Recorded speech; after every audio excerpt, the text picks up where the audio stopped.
4대강 자전거길을 최초로 공식 인증을 받으며 도보로 종주한 16일간의 대장정 이야기입니다. 2012년 4월 30일 4대강 자전거길이 완공되었었고 2012년 말에서 2013년으로 해가 바뀌는 시기에 도보국도 종주를 했었습니다.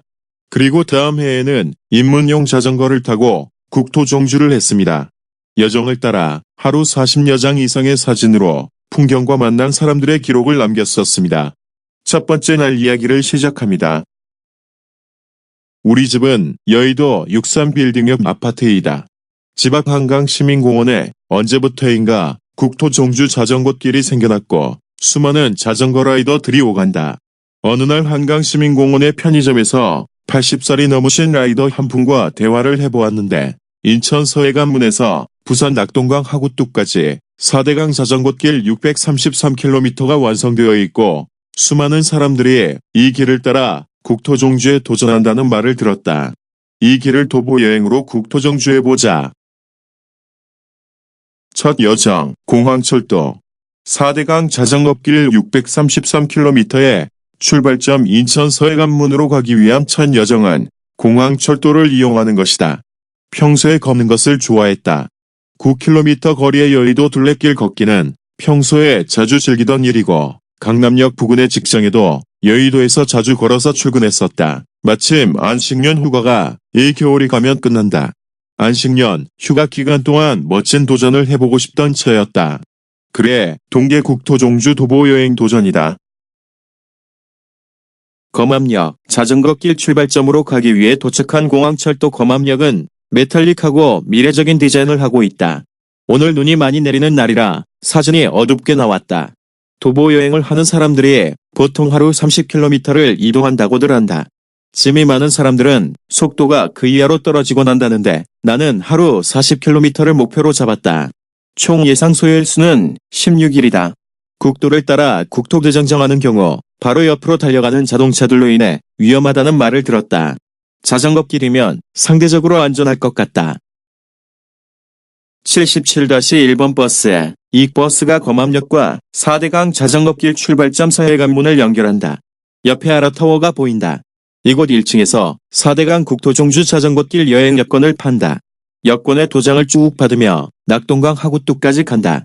인터넷에서 4대강 자전거길을 국토종주한 이야기들은 많은 편인데 4대강을 도보로 국토종주한 이야기는 아쉽게도 찾을 수가 없다.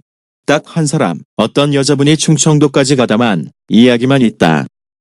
아라뱃길 여객선, 4대강 자전거길 시발점에 위치한 부두에 정박 중인 여객선인데 한강시민공원의 여객선보다는 월미도의 여객선과 활통이 통하는 모습이다. 추운 겨울에 떠나는 이유는 안식년 휴가가 끝나가고 있어 시기적으로 지금이 마지막 기회이고 혼자 도보 여행을 떠나는 이유는 짧은 자전거 여행과 달리 장기 여행일 뿐만 아니라 하루 40km 이상을 지속적으로 걸을 수 있는 동행을 구하기 어렵고 그리고 인생의 중간 지점에서 나홀로 여행을 통해 자기 성찰을 해보고자 해서이다. 대신 길에서 많은 사람들을 만나서 추억을 만들어보고자 한다. 아라인천 여객터미널 내부 국토 종주를 위해 도착한 아라인천 여객터미널은 현대적인 건물이지만 직원도 이용객도 없어 썰렁하다. 아라인천 여객터미널의 썰렁함처럼 도보 종주에 필요한 정보를 찾고자 인터넷 검색에 상당히 공을 들여보았으나 정보가 없어 실망스러웠다. 디자인이 멋진 건물, 4대강 사업으로 완성된 아라인천 여객터미널의 멋진 모습. 633광장 인증부스, 4대강 자전거길 633km의 출발점인 633광장의 인증부스이다. 여기서 자전거길 여권에 첫 번째 인증 도장을 찍는다. 걷기 여행의 시작점이다. 사실 도보 여행을 떠나기 전 인터넷을 통해 여행 정보를 구해보았으나 도보 여행으로 완주한 정보는 전혀 없고 자전거 여행을 한 경우에는 구간 세밀하게 나와 있는 경우가 없다.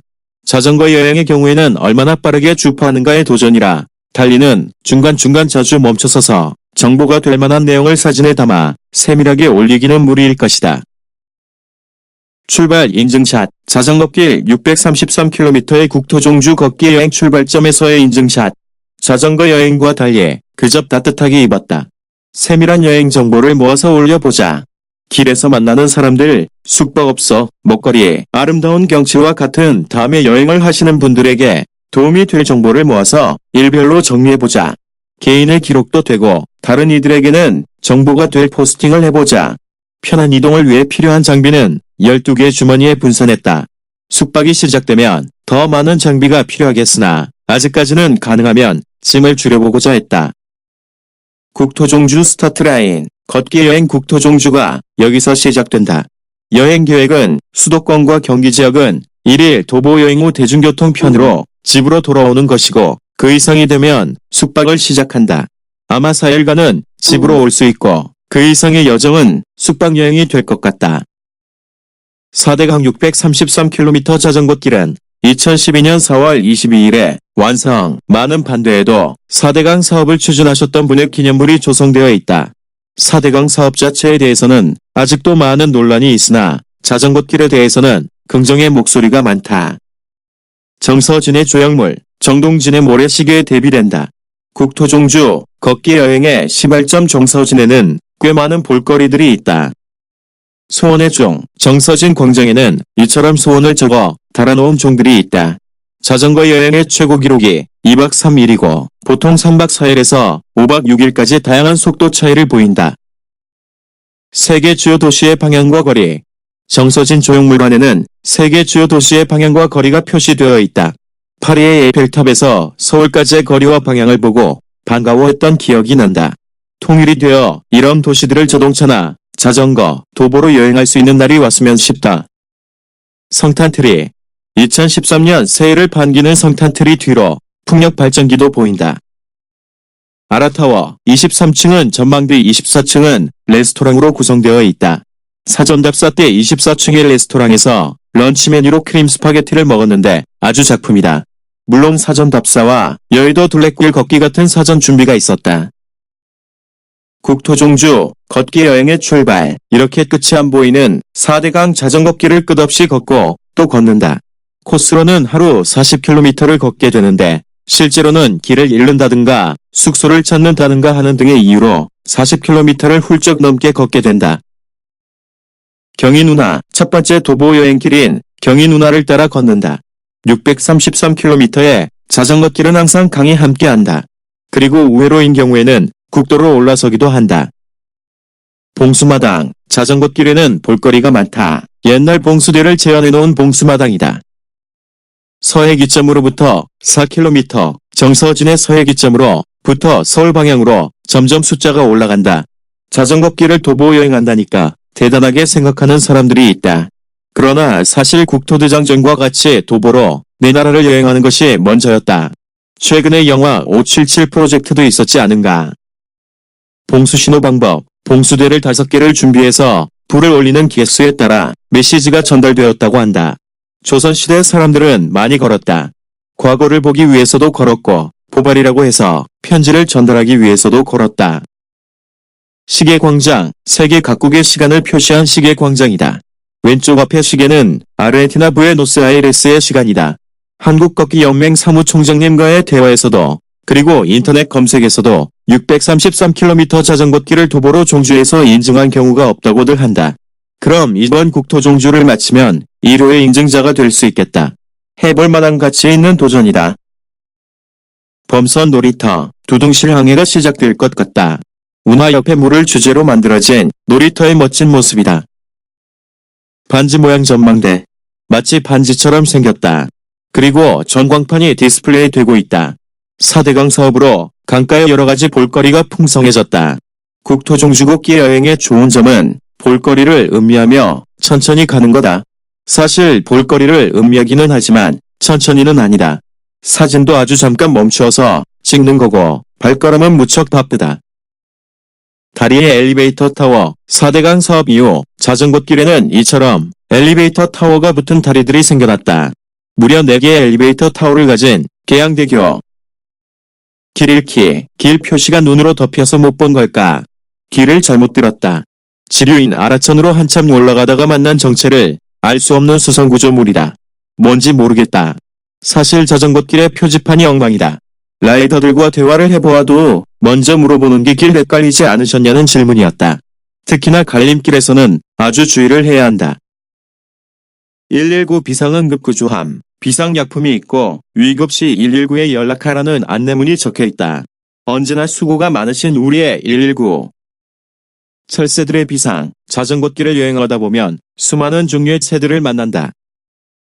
국토 종주 중 처음 만나는 시경계 표지판, 인천에서 드디어 김포로 접어드는 지점의 시계 표지판이다. 전국이 대부분 이런 디자인의 시계 표지판을 사용한다.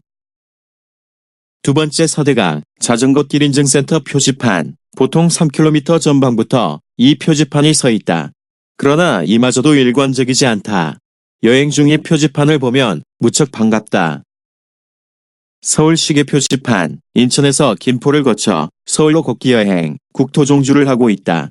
역시 서울은 디자인이 특별하다. 강서 습지 생태공원, 오늘은 눈이 많이 내렸다. 눈은 자연을 또 다른 예술작품으로 승화시킨다. 무척 넓었던 자전거길에 눈 내린 모습.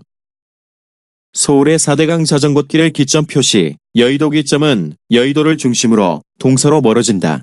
국토 종주, 걷기 여행 중에는 이런 표시들을 계속 만나며 걷고 싶다. 하지만 그게 엉망이다. 없는 데가 태반이고 있어도 숫자가 안 맞고 그렇다. 일단 서울, 인천, 경기 지역이 500m 간격으로 아주 모범적으로 되어 있다고 보면 된다. 눈꽃이 피어난 갈대숲, 오늘 계획은 정서진에서 출발해서 여의도 집에 도착하는 거다. 눈이 만들어낸 환상적인 모습, 눈은 말라버린 겨울풀들을 이렇게 아름답게 만든다. 한강시민공원을 관리하는 전기자동차, 4대강 자전거길의 환경을 위해 전기자동차가 관리한다. 걷기 여행 중에 옆으로 지나갈 때는 소음이 무척 조용하다. 한국걷기연맹에서 자전거길 완주 후에 완보증을 받기로 했다. 국토 종주 메달과 완보증이면 이 여행에 정말 좋은 기억이 될 것 같다. 눈 내린 불빛길, 소복히 길 위에 내린 눈과 환한 불들이 보기 힘든 멋진 광경을 만들었다. 양화대교의 전망 카페, 4대강 사업 이후 한강 다리에 이처럼 전망 카페들이 들어섰다. 전망 카페로 올라가는 엘리베이터, 마치 비스듬히 오르는 스위스 선행 열차와도 같고 엘리베이터 자체는 영대 후박사의 우주선 같은 모습이다.